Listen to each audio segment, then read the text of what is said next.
amateurs de bonne chair, de bonne table et de bon vin. Aujourd'hui, on se fait du bacon saumuré fumé à l'ostrier de Virginie, un bois d'exception fourni par mon bon ami William Descollines, qui le récolte. L'ostrier de bois de Virginie, son nom vulgaire, si on veut, c'est le bois de fer. Un bois qui était utilisé même encore pour faire des outils de jardinage, de construction, genre marteau, masse, bois très dur. On va le faire, il existe 3 façons de faire soit son smoke meat ou son bacon. Par salaison, ce qui veut dire à sec sel. Il y a un saumurage, qui est on retrouve, c'est un volume liquide. Et la 3e façon qui se fait beaucoup en industrie, qui est sous vide barattage. Les gens introduisent dans une baratte, font le vide.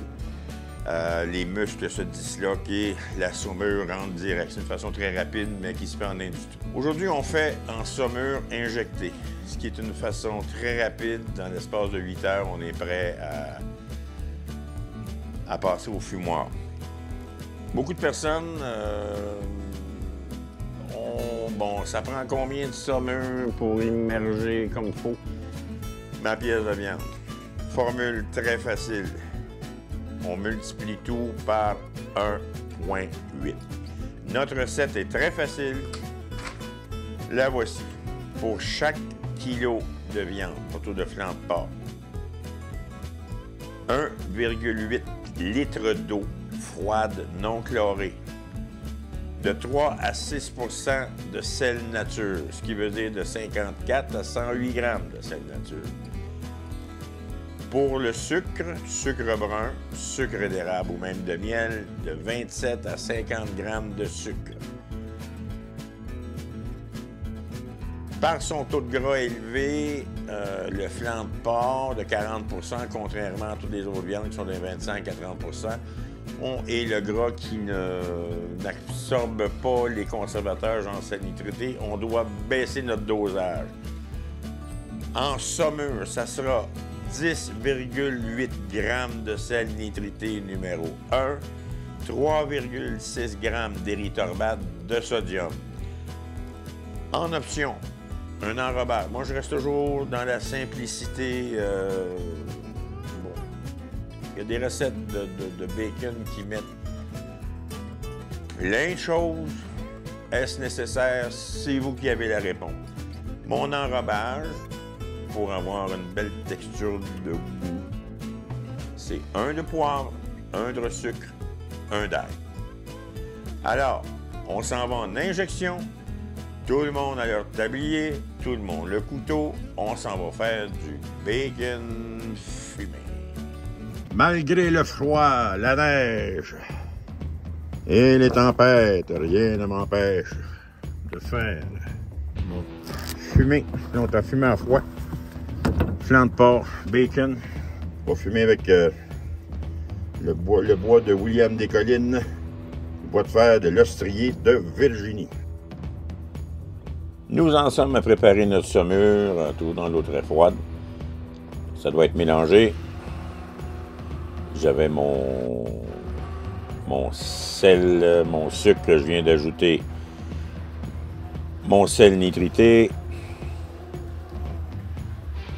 On va ajouter l'érythorbate de sodium, bien mélangé. C'est bon d'aller fouiller au fond, savoir si tout est bien dissous.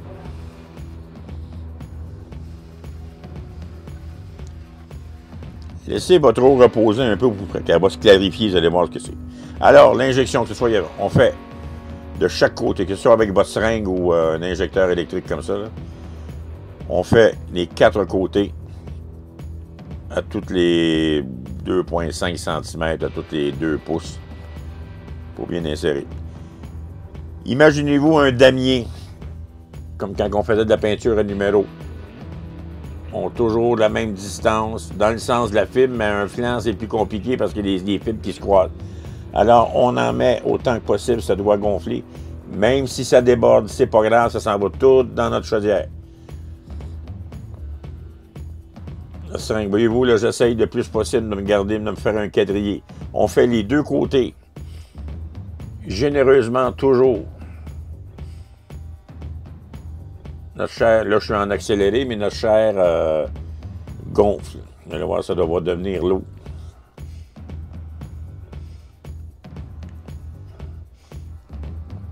Le sel et tout ça aura l'avantage de rentrer dans les fibres et de travailler les prochains 8 heures de notre nuit, là, de 8 à 12 heures.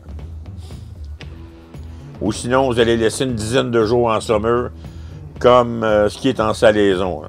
Vous allez reposer un repos de sans injecter, là, juste votre saumure qui va bien pénétrer. Là, on voit que ça gonfle. Là.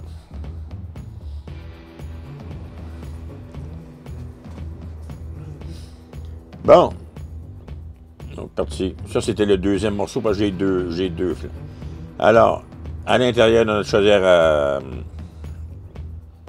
on ajoute notre saumure. Ça va donner exactement le volume que tout est bien immergé. On met un poids, peu importe lequel, mais ça ne doit pas rentrer en quoi. Il ne doit pas avoir de réaction avec le sel. C'était la journée de notre belle grosse tempête. Pendant que ça passe la nuit, j'ai dû faire un petit chemin. Le lendemain matin, ça a passé la nuit au frigo. On va rincer. Il y en a qui vont rincer longtemps. Moi, c'est à peine quelques minutes. Là. On essuie comme il faut. On essuie tout un sopalin, dépendant de la région où vous venez. On va laisser reposer un peu, ça a détendu. Mon enrobage, très simple. Une petite poignée de sucre. Soit sucre brun, sucre d'érable, celui-là c'est avec sucre et l'autre du sucre d'érable. Un mélange poivre et ail granulé. Comme vous pouvez le laisser tel quel. On fait les deux côtés, on masse. Bon, c'était des cristaux de sucre d'érable.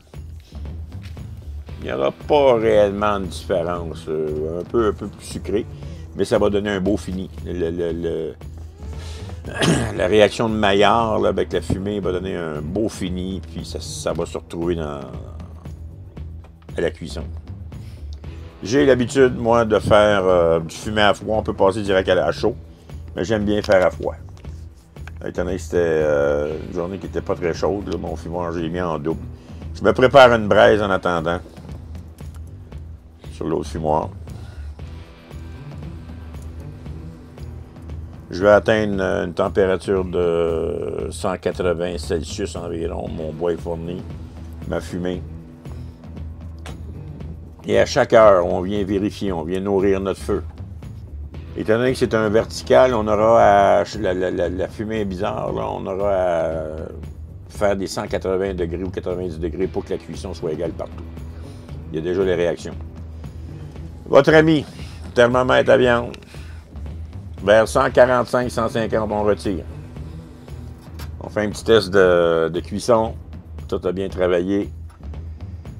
Il y a une belle répartition du moelleux. Alors, 24 heures, ça s'en va au frigo. William Descollines et son bois d'ostrier qui est très rare. Alors, la deuxième version qui était celui de l'érable, il a complètement changé d'aspect. L'ostrier, c'est un bois extraordinaire. Un parfum. Si jamais vous en vouliez, contactez-moi, on verra les disponibilités avec William. Vers mon 144, 145, je vérifie ma température, ma cuisson. On va retirer.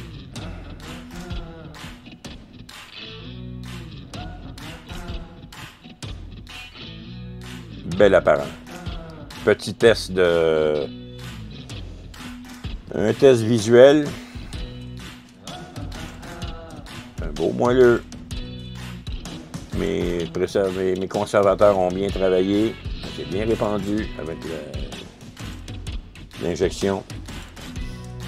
Ça aussi, ça s'en va en repos 24 heures. Au bout de notre 24 heures de réfrigération, tout s'est bien équilibré. On est prêt à trancher. On peut le faire, on appelle un slicer, un trancheur, mais moi j'aime bien sortir mon grand cimetière là, de 34 cm. Je me fais des tranches généreuses.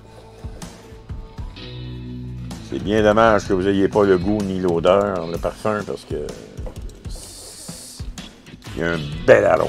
Ça me fait penser à l'époque de campagnarde, là, quand j'étais enfant. Là, on allait chez M. Pinsonneau, une boucherie.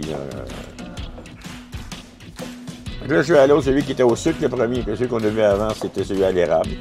Les couleurs sont belles, bien réparties. L'injection est une façon rapide de sortir à la maison, une façon rapide d'avoir un résultat. Belle répartition de couleurs.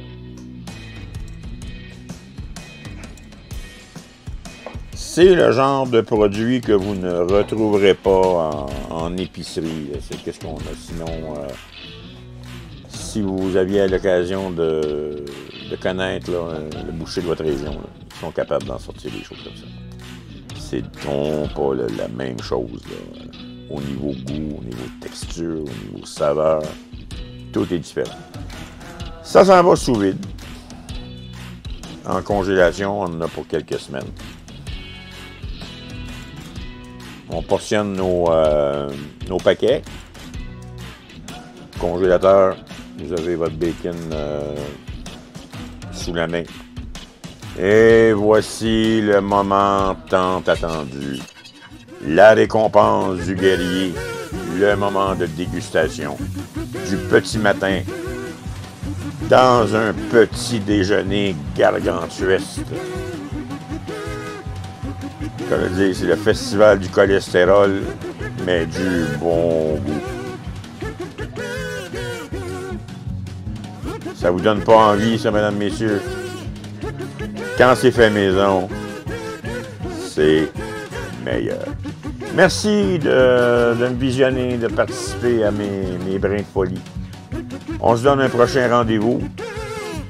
Bon appétit. Merci.